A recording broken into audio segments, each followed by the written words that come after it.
আসসালামু আলাইকুম, welcome back to my channel. আজকে আমি আপনাদের মাঝে নিয়ে এসেছি ভিন্ন স্বাদের কাঁচামরিচের ভর্তা।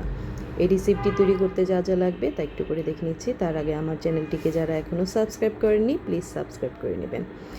আর ফেসবুকে যারা এখনও ফলো দেননি ফলো দিয়ে নেবেন। আমি দুই জায়গায় ইউটিউব এবং ফেসবুকের লিঙ্কটা আপনাদের মাঝে আমি দিয়ে দেবো। তো চলুন দেখে নিই পুরো প্রণালীটি। আমি এখানে কিছু কাঁচা পাকা কাঁচামরিচ নিয়ে নিয়েছি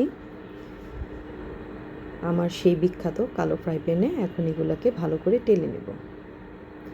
আমার টেলে নেওয়া হয়ে গেছে, এখন এগুলোকে তুলে নেব।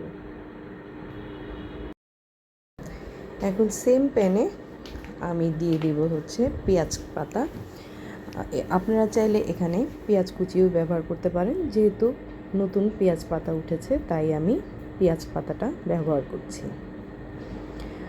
আর নিয়ে নিলাম কিছু রসুন, সেটাও টেলে নিলাম।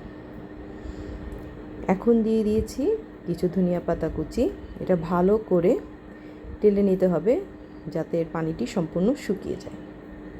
তারপর এই প্যানে একটু সরিষার তেল দিয়ে আমি এক পিস চাপা শুটকি এপিট ওপিট করে ভেজে নেব। আমি শুটকিটাকে ভালো করে পরিষ্কার করে ধুয়ে নিয়েছি, নিয়ে এর মধ্যে ভেজে নিচ্ছি। যারা শুটকি লাভার না তারা এর ভিতরে যে কোনো এক পিস ছোট মাছের এক পিস ইউজ করতে পারেন, রুই মাছ, পাঙ্গাস মাছ, যেটা আপনাদের পছন্দ।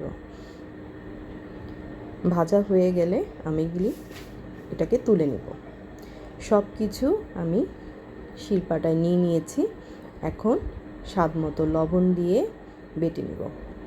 আমি এর ভিতরে কোনো এক্সট্রা তেল ইউজ করব না, যে তেলটা দিয়ে আমি ভেজেছি চাপা শুটকি সেই তেলেই হয়ে যাবে। আমার বাটাবাটি শেষ হয়ে গেছে। দেখেন তৈরি হয়ে গেল মজাদার ভিন্ন স্বাদের কাঁচামরিচের ভর্তা। দেখতেই কত লোভনীয় লাগছে, তাই না? খেতেও কিন্তু দারুণ মজা।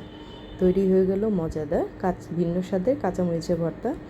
আমার ইউটিউব চ্যানেলের লিঙ্কটা আমি ডিসক্রিপশন বক্সে দিয়ে দিব ফেসবুক থেকে। আর যারা ফেসবুক থেকে দেখবেন তাদের ইউটিউব চ্যানেলের লিঙ্কটা আমি আপনাদেরকে দিয়ে দেবো।